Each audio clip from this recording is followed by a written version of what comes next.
So please come to the 126. Again, section 126. P for prelims लगा लीजिए. Very important for this. Section 126. When gift may be suspended or revoked. Don't forget this. It is dealing with two things. What? Suspension as well as revocation. So don't. This is the question for your prelims.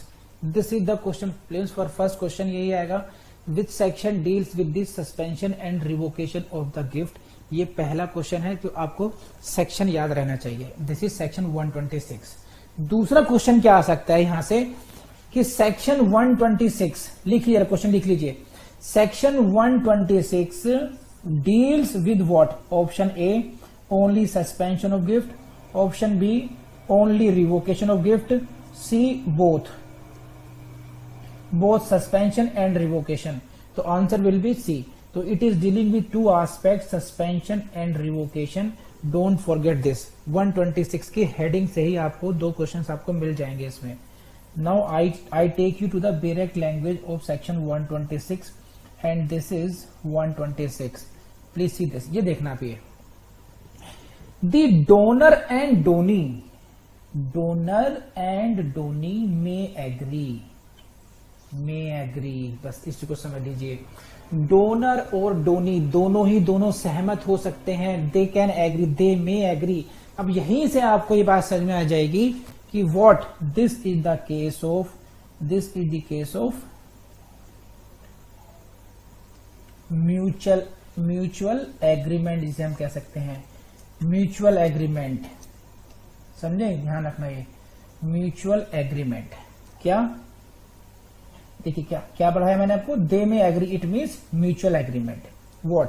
They may agree that on the happening of any specified event, किसी घटना के घटने पर, on the happening of any specified event, जो event which is specified by them, है ना.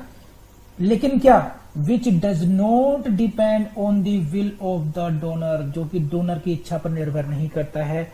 The gift shall be suspended or revoked. अब इसको आप समझिए.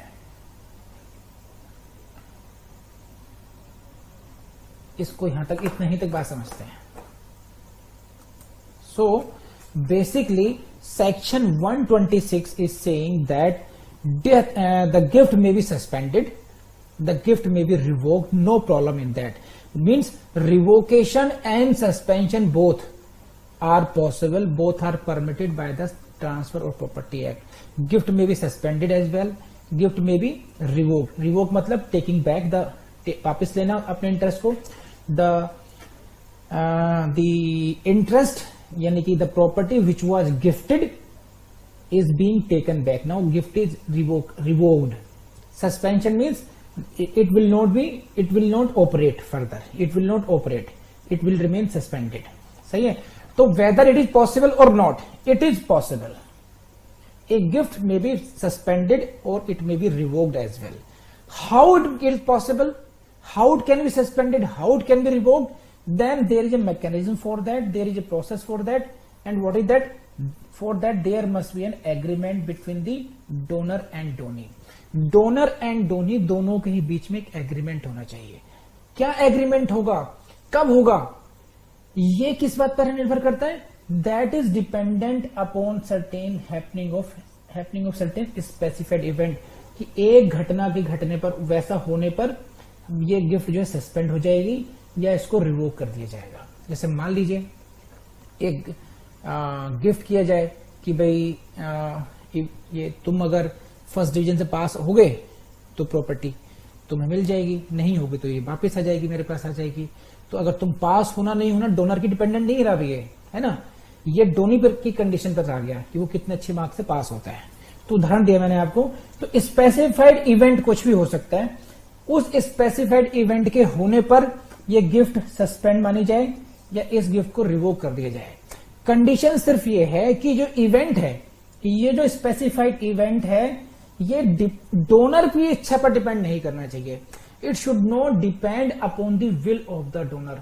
वरना डोनर जब चाहेगा उसको रिवोक कर लेगा क्योंकि उसकी इच्छा पर निर्भर होगी. नो, एग्रीमेंट होगा तो दो बातें होगी. There must be an agreement. Number 2, it specified event and which is not dependent upon the will of the donor. क्या क्या हो सकता है? सस्पेंशन भी हो सकता है, रिवोक भी हो सकता है. कौन सा सेक्शन है? 126 है. इतनी बात समझ में आई नहीं आई बताइए मुझे बस, अभी यहीं तक बस, छोटी सी बात बस. अदरवाइज नेक्स्ट देखिए, but a gift which the parties agree shall be revocable. देखो क्या revocable, wholly or in part at the mere will of the donor is void, है ना. Wholly or part as the case may be. इसको समझिए, आप पढ़ लीजिए अच्छी तरीके से. देखिए, but a gift which the parties agree, यहां पर भी एग्री कर रहे हैं, पार्टीज एग्री कर रहे हैं. शैल be revocable wholly or in part at the mere will of the donor is void, wholly or in part as the case may be. अब इसका मतलब समझिए क्या है. इसका मतलब समझ लीजिए अच्छी तरीके से क्या है, कि जैसे पहले पार्ट में था कि that specified event should not depend upon the will of the donor, है ना. उसी बात को थोड़ा और आगे बढ़ाया गया है इसमें, कि अगर गिफ्ट को ऐसे कर दिया कि gift can be revoked, gift may B revoke, suspension शब्द नहीं आया पर रिवोकेशन की बात कर रहे हैं यहां पर. बस gift may be revoked only mere will of the donor, कि डोनर जब चाहे उसको रिवोक कर सकता है. ये प्रॉपर्टी मैं दे रहा हूं तो ये मैं, लेकिन मेरा जब मन करेगा तब वापस ले लूंगा मैं इसको. समझ रहे हैं बात. कुछ लोग ऐसे होते हैं ना. तो गिफ्ट शैल बी, अगर ऐसी स्थिति होगी then that gift will be void. It will depend. अब ये शब्द क्या है, देखो ये होली और इन पार्ट, इसको समझिए पहले. देखिए, जैसे मैं आपको एग्जांपल देता हूं, इसको स्क्रीन पर ही दिखाना बेहतर रहेगा. See on the screen, A makes a gift to B. तो A is the donor and B is the donee. Property is suppose 50 lakh rupees. A or B, A said what? कि I am gifting you, Mr. B, I am gifting you the property of rupees 50 lakh and B accepts that gift. B वो भी gift accept कर रहा है, लेकिन A ने क्या कहा कि I can take this property at any point of time back. मैं इस प्रॉपर्टी को वापस ले लूंगा. Means this gift is revocable. A is saying that this property, this gift is revocable and कब? At my will. So if it is the situation, then that gift will be void. वो gift शून्य होगी. That gift is invalid. That gift is void. वो gift हुई ही नहीं. Property will remain with the A itself. Interest will not pass on to the B. इतनी बात समझ में आई या नहीं आई? यहीं तक मुझे बताइए, फिर मैं अगला पार्ट समझाता हूं आपको. क्योंकि यहां पर revocable eight the mere will, suspension की बात नहीं कर रहा है. इनने कहा है सस्पेंडेड नहीं कहा है, रिवोक का है. तो if the revocation is dependent upon the mere will of the donor, that gift will be void.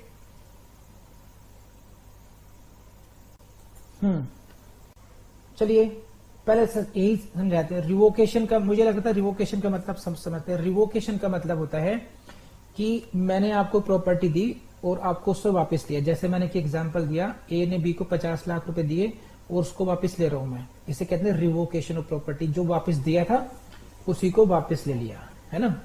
तो उसे कहते हैं गिफ्ट को रिवोक करना, टेकिंग बैक. सस्पेंशन का मतलब है कि आप एक प्रॉपर्टी को मैं रिवोक नहीं कर रहा हूं, वापस नहीं ले रहा हूं, but for the time being the interest will not pass on to you as well. आपके पास दिस इज बीइंग सस्पेंडेड. ये मिड टर्म की बात होगी एक तरीके से. ये अभी मैं इसको वापस भी नहीं ले रहा हूं, लेकिन you can not enjoy this property, you can not take the property, it is being suspended. बस फ्यूचर में देखेंगे क्या करना है इसमें. तो ये तो हुआ रिवोकेशन और सस्पेंशन का डिफरेंस. तो ये समझ में आया नहीं आया बताओ पहले.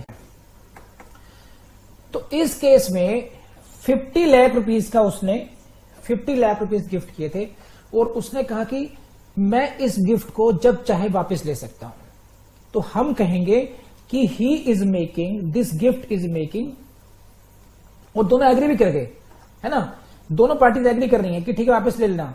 रिवोकेबल क्या थी, गिफ्ट वॉज मेड रिवोकेबल, कैसे, मियर will of the donor, donor की विल पर, डोनर की इच्छा पर, मात्र इच्छा पर डिपेंडेंट हो गया। ये क्या हुआ था, ये A and B both agreed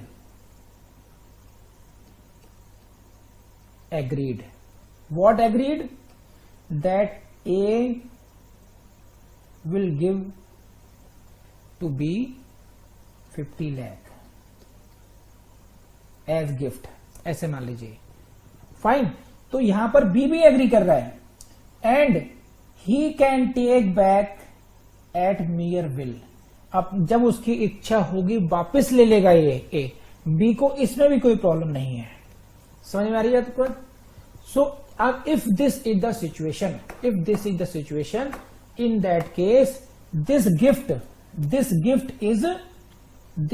is void, ये गिफ्ट शून्य होगी, this gift will not be a valid gift. समझे आप? ये मैं समझाना चाह रहा था आपको। अब बात आई नेक्स्ट कि सब ये जो फ्रेज है Holi or in part, Holi or in part का मतलब क्या है कि अगर 50 लाख के 50 लाख वो कह रहा है कि वापस हो जाएंगे, 50 लाख वापस हो जाएंगे, in that case he is what, in that case this 50 lakh में whole of the gift is void. लेकिन अगर वो ये कहता है कि no, I am gifting you ₹50 lakh rupees, लेकिन इसमें से 20 लाख रुपए मेरा जब मन करेगा मैं तुमसे वापस ले लूंगा, तो वो क्या हो, इन पार्ट। अब ये इन पार्ट वाली बात आ गई, इन पार्ट हो गया ये। तो इन पार्ट गिफ्ट जो है वो वॉइड होगी, यानी कि to the extent of 20 lakh ही वॉइड होगी, उतनी वॉइड होगी जितना कि उसकी अपनी इच्छा पर डिपेंडेंट हो गई। मियर will of the donor is the keyword here. तो आई सपोज प्रीति मैडम आपको ये बात समझ में आ गई होगी, इन पार्ट, तो दैट विल बी सीन, इसका मतलब क्या हुआ, see very important word is what, mere will of the donor. Suppose it is agreed कि एंटायर 50 लाख रिवोकेबल होंगे, then we can say whole gift void. If we say no, only 20 lakh revocable, 20 lakh revocable on mere will. So 20 lakh means only that part, wholly or in part, that will be void. The gift will be void to the extent of 20 lakh only, and for 30 lakh it will be a valid gift. So this is the meaning of this what 126 की जो line थी, ये इसका मतलब, इसको अब मेरे ख्याल से अब आप बेहतर तरीके से समझ सकते हैं ढंग से। मैं दोबारा पढ़ता हूं आपके लिए, आई होप कि आप समझ पा रहे होंगे। एक एक शब्द मैंने आपको समझाया है, कोशिश ये है कि कभी जिंदगी में समझ में ना आए आप लोगों को, बस, है कि नहीं है। But a gift which the parties agree, क्या एग्री करते हैं कि this gift shall be revocable, कैसे, at the mere will of the donor, that gift is void. कितना वॉइड कि टू द एक्सटेंट, जितना भी, या तो वो पूरी की पूरी गिफ्ट वॉइड होगी, और that gift may B void in part depending upon how much part is dependent upon the mere will of the donor. And now I request you, please मुझे बताइए कि आपको ये बात समझ में आ रहा है।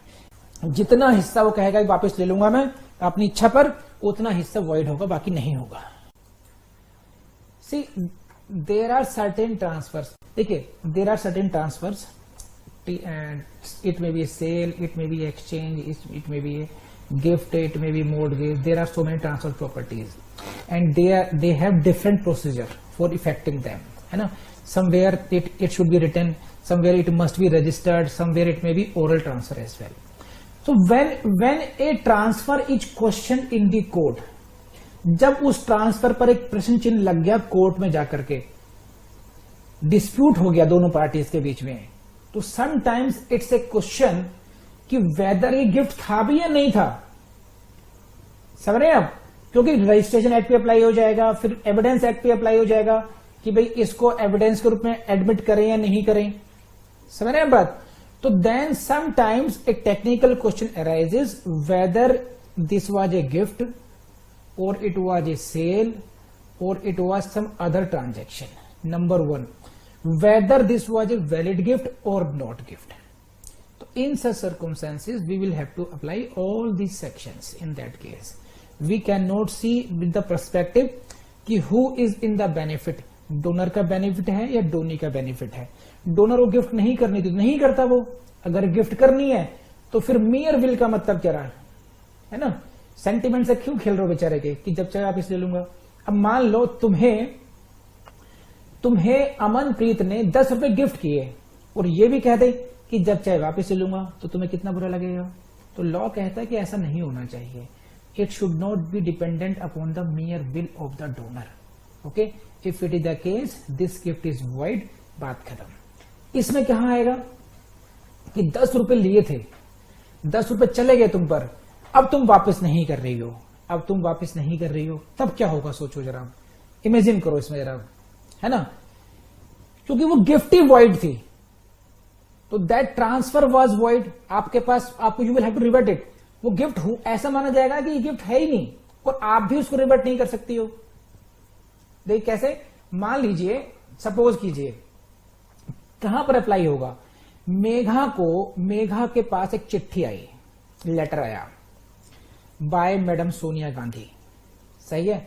सोनिया गांधी ने कहा कि देखो Megha, I am gifting you all my entire property, whatever we have accumulated, what we have had from the Nehru, पूरा का पूरा लीगेसी की जितनी भी प्रॉपर्टीज है, I am gifting you to you. Do you accept this? Okay, madam, I agree with you.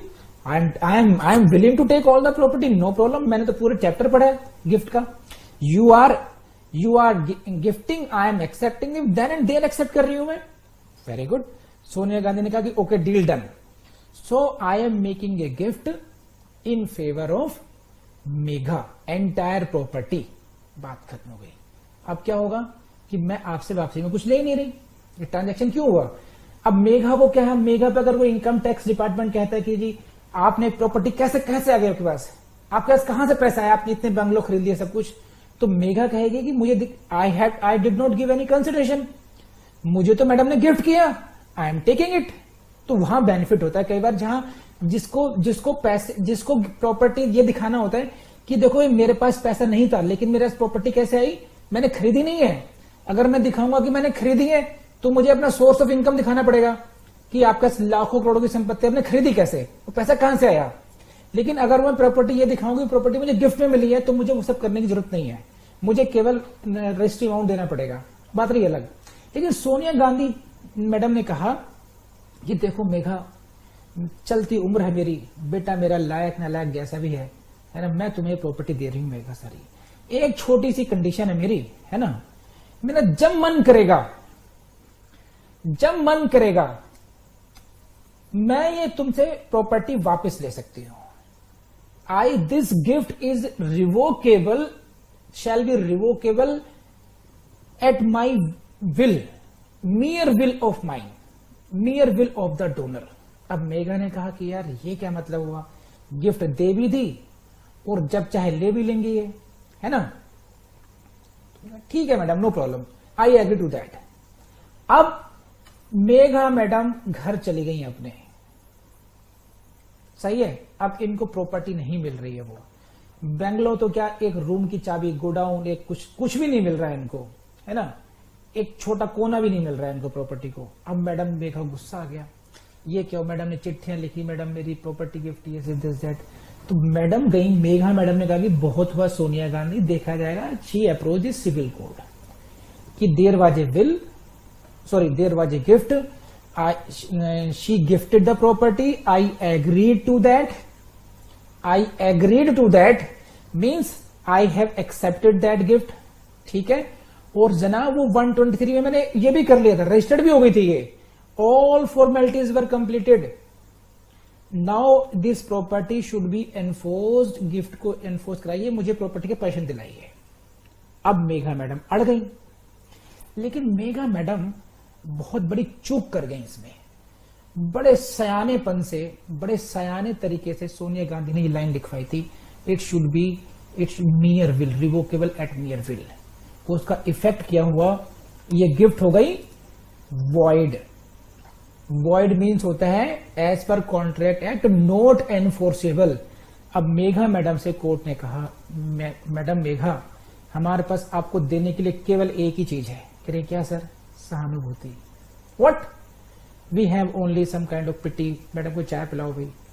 लाखों करोड़ों अरबों रुपए की संपत्ति में से आपको कुछ नहीं मिलेगा, because it was the will dependent upon the mere will of the donor, revocable on the mere will of donor, and that is why this will is void as per the section 126. void means not enforceable by law, इसको law enforce नहीं कर सकता है और आपको इसमें कुछ नहीं मिलेगा। मेघा रोने लग गई, नहीं वकील सर कुछ तो पढ़ो, कुछ तो होगा, मैं बिना लिए जाऊंगा ही नहीं कोर्ट में। फिर विल को पढ़ा गया, फिर विल को पढ़ा गया, फिर एक रे ऑफ होप उसमें से निकल कर आई, एक थोड़ी सी खुशियां निकल कर आई कि यस, सोनिया गांधी जी ने जो गिफ्ट की है आपको, उसमें यह कहा है कि आपकी जो 100 अरब 100 अरब की जो संपत्ति थी, 100 अरब की जो संपत्ति थी, उसमें उन्होंने कहा है, उन्होंने ये कहा है कि इसमें से जो 1000 रुपए की प्रॉपर्टी है, 1000 रुपए का जो कुछ साइकिल या कुछ है, वो वापस नहीं लूंगी मैं। तो आपको जो 1000 रुपए की जो बिल है, उसका पार्ट है, इन पार्ट, वो तो वैलिड है, उसको आप एनफोर्स करा सकती हैं। बाकी की 100 अरब में से 1000 रुपए की प्रॉपर्टी छोड़ दीजिए, that is void, that is not enforceable. आपने कंसेंट दी, आपने रजिस्ट्री करा ली, कुछ भी करा लिया हो, because but this gift is void, therefore madam Megha will not get anything. और इस तरीके से आपने देखा, एक मेघा जैसी लड़की जिसने लॉ बहुत पढ़ा हो, लेकिन उसने 126 को ढंग से नहीं पढ़ा था, है ना, उसने इस लाइन को ढंग से नहीं पढ़ा था, इसलिए उसने 100 अरब की संपत्ति से उसने खो दी अपने हाथ से। वो तो उसको केवल कितना मिलेगा, इन पार्ट वैलिड कितनी थी, केवल 1000 रुपए की प्रॉपर्टी मिल पाएगी उस तरीके से। तो आई होप कि अब 126 की इस टेक्निकल बात को आप लोग अब नहीं भूलेंगे। प्लीज लेट मी नो कि कितना हुआ, समझ में आई नहीं आई बात आपको। तो दोस्तों मुझे पूरी उम्मीद है कि ये क्लास आपको पसंद आई होगी, and if it is so please I will need your comment. आपका कमेंट मिल जाएगा तो बहुत अच्छी बात है। इनके नोट्स हम लोगों ने वेबसाइट पर अपलोड कर दिए हैं, उसका लिंक आपको डिस्क्रिप्शन में मिल जाएगा। और साथ ही साथ आपको मैं ये कहना चाहूँगा कि हमने एक बहुत छोटा सा कोर्स क्रिएट किया है, उसका बुक समझ लीजिए आप एक तरीके से, you can use that as a book. उसमें क्या मिलेगा, हमारे ऐप पर आपको एक कोर्स मिल जाएगा, उसमें क्या होगा, इन सभी के नोट्स की डाउनलोडेबल कॉपी मिलेगी आपको। नंबर 2, वहाँ पर आपको वन लाइनर या और भी डिफरेंट तरीके के नोट्स हो सकते हैं, वो हम आपको अपलोड करते रहेंगे उसमें। और सबसे बड़ी बात यह है कि उसमें आपको मिलेगा जो यूट्यूब पे पॉसिबल ही नहीं है, वो ऐप पर आपको MCQ सॉल्व करने के लिए एक टेस्ट सीरीज मिलेगी। उसमें आपको प्रोविजन बेस्ड भी क्वेश्चंस मिलेंगे BSA के, उसमें आपको एंटायर टेस्ट भी मिलेंगे आपको, तो जिनकी आप प्रैक्टिस करते रहिएगा। तो वो कोर्स बहुत यूजफुल होगा आपके लिए। और उसकी कॉस्ट ज़्यादा नहीं होगी, मेरे ख्याल से देख लेना आप कितने की होगी, लगभग एक जैसे बुक की कॉस्ट होती है उतनी ही कॉस्ट होगी लगभग। तो दैट्स यू शुड हैव, मेरा यही सजेशन है। तो with these words let's end this class, and मैं फिर आपसे वही कहूँगा, देखिए आपका कॉन्फिडेंस, सेल्फ कॉन्फिडेंस मैटर करेगा। और आपको जो टेक्निक सिखाई गई है, टेक्निक में मैंने बहुत समझाया आपको कि रिवीजन बहुत मस्ट है, प्रैक्टिस बहुत मस्ट है। और इस चैनल की जो अदर प्लेलिस्ट हैं उनको एक्सप्लोर करना नहीं भूलेंगे आप।